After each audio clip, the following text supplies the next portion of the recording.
19 case की संख्या मतदाता धनबाद का, कैंडिडेट धनबाद का, चुनाव धनबाद का, तो क्या रांची के मतदाता जानेंगे क्या अपने कैंडिडेट को? पंडित दीनदयाल उपाध्याय संस्थापक है, उन्होंने क्या कहा कि पार्टी यदि किसी गलत व्यक्ति को टिकट दे दे, अपराधी को टिकट दे दे, पक्षपात करे, तो मतदाता की हैसियत से मतदाताओं का अधिकार है उस गलती को सुधार दे। वोट का परसेंटेज जो गिर रहा है उसके पीछे क्या कारण? लोग निराश हो रहे हैं लोकतंत्र से, लोग निराश हो रहे हैं राजनीतिक दलों से, लोग निराश हो रहे हैं प्रजातांत्रिक व्यवस्था से। लोगों को लग रहा है यह भी एक कॉर्पोरेट सेक्टर का यह चीज हो गया। कितने टीचर आए चुनाव मैदान में, कितने प्रोफेसर आए चुनाव मैदान में, कितने रिटायर्ड अधिकारी आए चुनाव मैदान में।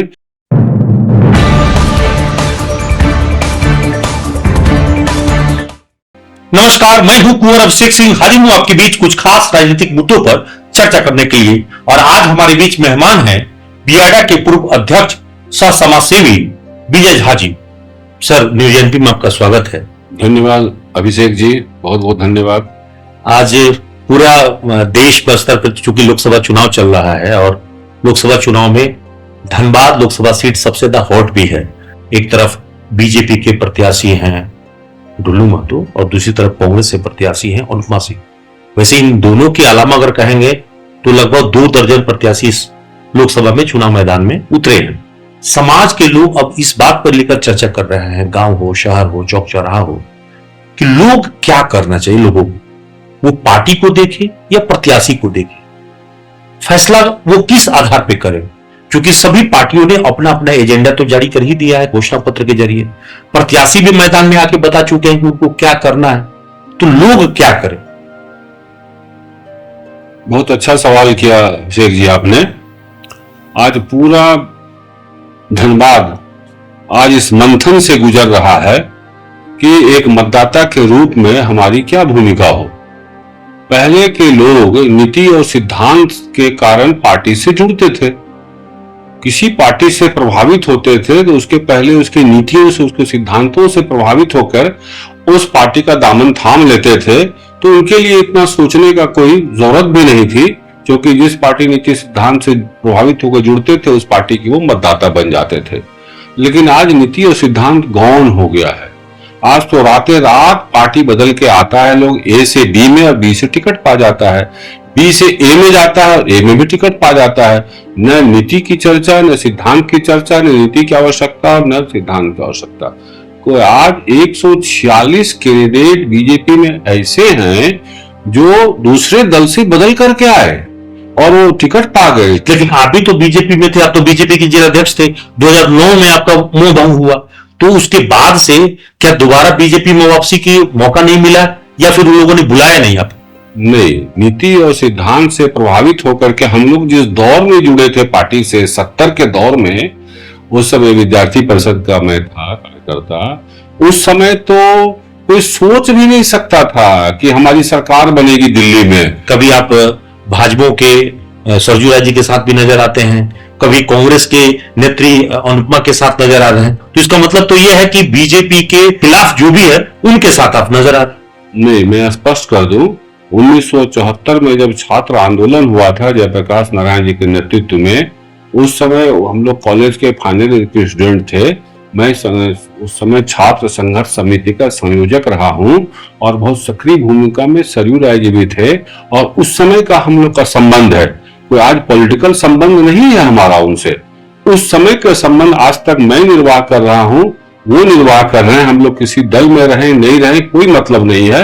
और पहले भी आप देखते होंगे, जब भी सरयू राय जी आते हैं तो आप उसको जरूर देखते होंगे। डुल्लू से आपका पुराना खुन्नस किस बात का है? सवाल डुल्लू से खुन्नस का नहीं है, सवाल है उनकी कार्यप्रणाली से खुन्नस का। जब वो किसी पर जुल्म उठाते हैं, क्योंकि मैं भी बाघमारा का ही निवासी हूँ, सक्रिय राजनीति में रहा हूँ। मैं जब जिला अध्यक्ष था उसमें 50,000 सदस्य भाजपा के मैंने बनाए थे। मात्र 2 जिला अध्यक्ष को ये गौरव हासिल है 50,000 मेंबर बनाने का। मैं 50,000 पार किया था और जनार्दन सिग्रीवाल, और दोनों आदमी हम लोग बिहार में सम्मानित किए गए थे। ये हम लोग को गौरव हासिल है कि 50,000 सदस्य बनाया हम लोगों ने। इसीलिए हर तबके तक हमारा पहचान है, व्यक्तिगत पहचान है। तो किसी के पास कोई जुल्म होता है तो आता है आपको ध्यान होगा कुछ दिन पहले कृष्णा अग्रवाल पर जब ऑडियो का जब रिलीज हुआ, उस ऑडियो में साफ कहा मुझे 98 में विजय झा जी ने मेंबर बनाया था। आप फिर से अगर देख ले सुन लें तो यहाँ हजारों लोग ऐसे हैं जो बोलेंगे विजय झा जी ने मुझे मेंबर बनाया था। कोई गली ऐसा छोड़ा था मैंने क्या, कोई कुलरी का धोड़ा छोड़ा था क्या, और कोई ऑनलाइन मेंबर ढुल्लू को माफ नहीं किया है?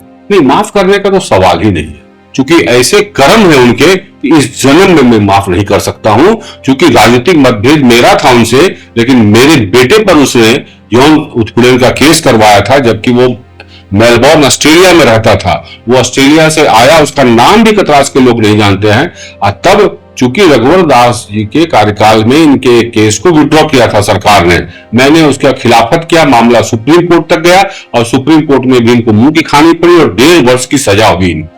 उस चीज से इसने मेरे बेटे पर रेप केस करवाया। इसलिए मैं तो आज क्या इस जन्म में माफ नहीं करूंगा और माफ करना भी नहीं। लेकिन वो तो अक्सर कहा करते हैं कि आप लोग बढ़ा चढ़ाकर केस की संख्या बता रहे हैं। अभी उनके पास बचा कुचा केस 19 ही हैं। आप लोग हमेशा बता रहे हैं कि 50 से अधिक केस हैं। हम लोग को बताने की आवश्यकता नहीं है। 22/6/2022 को एसएसपी धनबाद ने रांची उच्च न्यायालय को जो हलफनामा के साथ इनके कोर्स का विवरण दिया है केस का, वो 46 है। उसके बाद केंद्रवाड़ी थाना में हुआ 132/22, उसके बाद जोगता थाना में हुआ 11/24, फिर कृष्णा अग्रवाल ने किया 53/24। इतना केस नंबर तो उनको भी याद नहीं होगा जितना आप याद रखे हुए। आपको पता नहीं है, शायद मैंने 20-30 साल वकालत भी किया है यहाँ, इसलिए कुंडली खंगालना मैं अपराधियों का जानता हूँ। अच्छा, अभी चुनाव आयोग का एक निर्देश भी है कि सभी प्रत्याशी को अपना आपराधिक रिकॉर्ड अखबारों में, चर्चित जो भी अखबार हैं, वेबसाइट हैं, उन सब में छपवाना है, लोगों को बताना है। Know your candidate. क्या अपने प्रत्याशी, धनबाद के प्रत्याशी ढुल्लू महतो ने भी ऐसा किया है? ये कितना पवित्र उद्देश्य है चुनाव आयोग का कि हर मतदाता अपने प्रत्याशी को जाने। शीर्षक ये नो योर कैंडिडेट, अपने प्रत्याशियों को जाने। वो जहां का प्रत्याशी है, जहां के मतदाता भाग लेंगे उनके चुनाव में, वहां लोकल अखबार में उनको प्रकाशन करवाना है पूरे आपराधिक रिकॉर्ड जो भी मुकदमे हैं। लेकिन इन्होंने इंग्लिश पत्रिका जो पायनियर निकलती है, शायद रांची में भी 100-200 आता है कि मुझे जानकारी नहीं है, धनबाद में एक भी नहीं आती है, उसमें इनके केस की संख्या निकली 20 अप्रैल 2024 को 19 केस की संख्या। मतदाता धनबाद का, कैंडिडेट धनबाद का, चुनाव धनबाद का। तो क्या रांची के मतदाता जानेंगे क्या अपने कैंडिडेट को? उनके हिंदी अखबार में नहीं छपा है, अभी तक हिंदी अखबार में नहीं छपा है। और नॉमिनेशन में 20 केस की संख्या देते हैं, 20, और उसमें जो निकला है उस अखबार में, उसमें 19 की संख्या। यहां भी घालमेल है, यहां भी धोखाधड़ी है। ये तो चुनाव आयोग को कॉग्निजेंस लेना चाहिए, चुनाव आयोग को, क्योंकि चुनाव आयोग का निर्देश की अवहेलना है और धोखाधड़ी का मामला है। इस पर तो दर्द होना चाहिए धोखाधड़ी का। 2 केस का इन्होंने सजा दिखाया है, जबकि 4 केस में इनको सजा हुआ है। सारा डॉक्यूमेंट, जजमेंट मेरे पास है कि इनको शक हो तो हमसे मंगा ले, मैं दे दूंगा। 4 केस में इनको सजा हुई है। अभी 9 अक्टूबर 19 को एक केस में 1.5 साल की सजा हुई है। और मिलने वाली सारी सजाओं को यदि जोड़ दिया जाए तो 10 वर्ष से अधिक सजा हुई है इनको। ये तो ढुल्लू तो अक्सर ये शिकायत किया करते हैं कि विजय झा और बाकी दूसरे लोग हमें रोकना चाहते हैं आगे बढ़ने से। वो अक्सर ये शिकायत करते हैं। आप लोग को तो वो विरोधी मान के ही चल रहे हैं। देखिए, मैंने तो राजनीति से संन्यास ले लिया। उसके बाद कई बार अवसर आए, मुझे राजनीति का ऑफर मिला टिकट का। गवाह है यहाँ धनबाद में बहुत लोग कि कैसे हमको टिकट का ऑफर किया गया, और मैंने साफ एक लाइन में जवाब दे दिया कि मैंने राजनीति छोड़ दिया है, मुझे राजनीति में आने की कोई दिलचस्पी नहीं है। उस दिन सोचूंगा जिस दिन की फिर नीति और सिद्धांत पर राजनीति चलने लगेगी। बागवाड़ा विधायक ढुल्लू महतो लगातार जहां भी जा रहे हैं, लोगों के बीच में ये कह भी रहे हैं कि पहली बार गांव के गरीब के बेटा को टिकट मिला है, तो बहुतों को पच नहीं रहा है और इसीलिए आप लोग उनका मुखालफत कर रहे हैं। मैंने भी सुना है, लेकिन जब आप उनके नॉमिनेशन को देखेंगे तो 4 करोड़ की तो चल संपत्ति का उन्होंने ब्यौरा दिया है, और अचल संपत्ति को तो छोड़ दीजिए। वो 200 एकड़ जमीन जो उन्होंने घेराबंदी करके रखा है वहां, दरदा और दरदा और एक उसी के बगल के पंचायत का, तो उसका वैल्यू लगा लिया जाए तो 100 करोड़ से ऊपर का संपत्ति है। तो भगवान करे जितना गरीब हो झारखंड का सबको इतनी संपत्ति हो जाए। गरीब आदमी नोट को हथियार लाइसेंसी घर में रखता है क्या? 3 इनके नाम पर लाइसेंसी हथियार हैं, 3 इनकी पत्नी के नाम पर लाइसेंसी हथियार हैं, 3 भाई के नाम पर लाइसेंसी हथियार हैं, और इन्होंने जिक्र भी किया है 6 लाइसेंसी हथियार का। सुरक्षा को लेकर गरीब के बेटा को ऐसा कौन सा कर्म किए हैं कि इतनी बड़ी सुरक्षा की उनको आवश्यकता है? हम लोग भी तो सरेआम घूमते हैं, एकदम आराम से घूमते हैं, बिना सेफ्टी, बिना सिक्योरिटी, बिना बॉडीगार्ड के घूमते हैं। अगर दूसरे दलों की सरकार होती तब तो समझ में आता, लेकिन 17 साल भाजपा की सरकार रही है और 53 मुकदमे हैं इन पर, और इनके कार्यकाल में हुए। जब भाजपा की सरकार रही उसमें कार्यकाल में इनको सजा हुई है, केस हुआ है। कुछ केसेस तो हाल फिलहाल पिछले 1 वर्ष में हुआ है उनके ऊपर ज्यादा। निश्चित रूप से अपराध करेंगे तो सजा होनी चाहिए। सुप्रीम कोर्ट का आदेश है कि हर मामले का MP MLA का फैसला 1 वर्ष में होना चाहिए। क्यों नहीं आवाज उठाते हैं ये कि 1 वर्ष में मेरा सारा स्पीडी ट्रायल करके हमको दूध का दूध पानी का पानी हो जाएगा? इनको तो आवाज उठाना चाहिए, जिससे ये जो आरोप लगते हैं इन पर खत्म हो जाएगा। सुप्रीम कोर्ट का आदेश भी है। तो सांसद बनने के बाद यही काम तो करना, उनको कानून बनाना है लोकसभा में जाके। देखिए, अभी ADR की रिपोर्ट के अनुसार 51% दागी अपराधी सदन के सदस्य बन बैठे हैं, और यही रफ्तार यदि अपराधियों को टिकट देने का रहा तो अभी जब 18वां लोकसभा का रिजल्ट आएगा तो शायद यह प्रतिशत 71% हो जाए। उसके बाद आप क्या समझते हैं, कोई दागी अपराधी के खिलाफ कोई कानून पास हो जाएगा क्या? कोई पारित हो जाएगा क्या सदन से? इनकी ये बहुमत में हो जाएंगे, फिर तो आम आदमी को सोचना पड़ेगा उसका जिंदगी कितना मुहाल हो जाएगा। इसलिए धनबाद के सामने ये चुनौती है। अभी जब तीसरा नॉमिनेशन खत्म हुआ, जो थर्ड अभी चुनाव हुआ, उसका फिगर क्या है? 244 दागी अपराधी हैं नॉमिनेशन किया है। 244 ये आंकड़ा मैं दे रहा हूं जो अखबारों में निकला है, वो स्थिति है। हम कहां जा रहे हैं? क्या इन लोगों को ढंग के 500 आदमी नहीं मिलते हैं? देश में 500 ईमानदार आदमी नहीं है। बीजेपी तो अभी वॉशिंग मशीन है ही, जो भी जाएगा धुला जाएगा। हाँ, देखा ही हमने भोपाल में प्रधानमंत्री जी ने कहा, छाती ठोक ठोक कर कहा कि 70,000 करोड़ के आरोपी हैं अजीत पवार, और ये नेशनल करप्ट पार्टी उन्होंने NCP को कहा, और 48 घंटे के अंदर वही अजीत पवार उप मुख्यमंत्री बन जाता है। हेमंत बिश्व शर्मा के खिलाफ जो बुकलेट जारी किया था उनके भ्रष्टाचार के बीजेपी ने, आज वो मुख्यमंत्री है। तो वॉशिंग मशीन तो सब देख रहा है, चाहे वो नारायण राणे हो, चाहे शुभेंदु अधिकारी।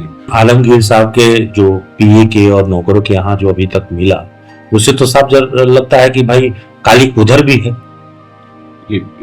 हमने भी यह समाचार देखा है कि उनके PA के स्टाफ के यहाँ निकला है, PA के स्टाफ के यहाँ। तो ईडी को सत्ता हो या विपक्ष, सब पर बराबर से कार्रवाई करनी चाहिए, जिससे ये संवैधानिक संस्थाओं की विश्वसनीयता बनी रहे।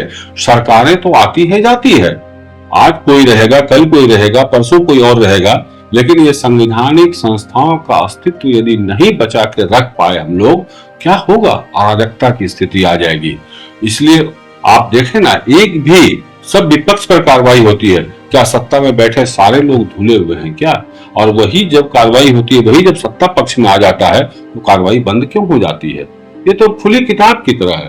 देश का हर आदमी इस बात को समझ रहा है कि आप बुकलेट जारी करते हैं, हेमंत बिश्व शर्मा को सबसे ज्यादा भ्रष्ट बताते हैं, और वो आता है आपके यहाँ और आप उसे मुख्यमंत्री बना देते हैं। इससे बड़ी गिरावट और कुछ हो सकती है क्या? तो अभी आप सुन रहे थे विजय झा जी को, जो बड़ा ही बेबाकी से अपनी बात रख रहे थे और बहुत ही स्पष्ट तरीके से कहा कि इस वक्त वो किसी भी पार्टी में नहीं है, इसलिए किसी पार्टिकुलर खूंटे में बंधे हुए भी नहीं है, और स्वतंत्र है तो स्वतंत्र विवेक से अपनी बात रखने के लिए हर कोई स्वतंत्र है। और इस वक्त में धनबाद की जनता को सोचना है कि उसके लिए बेहतर क्या है, विकल्प आपको चुनना है। आज के लिए इतना ही। सहयोगी सोनू और नीतीश के साथ Gaurav Sheikh Singh, news 18 Dhanbad. Ashrafi cancer institute सभी सुविधाओं से परिपूर्ण कैंसर चिकित्सा का एकमात्र विश्वसनीय प्रतिष्ठान अब धनबाद में एक ही छत के नीचे सभी प्रकार का इलाज जैसे अत्याधुनिक रेडियोथेरेपी मशीन, साथ में पेट स्कैन, मेमोग्राफी और अन्य सभी प्रकार के जांच की सुविधाएं उपलब्ध। वही तरीका वही इलाज अब अशरफी कैंसर इंस्टीट्यूट धनबाद में।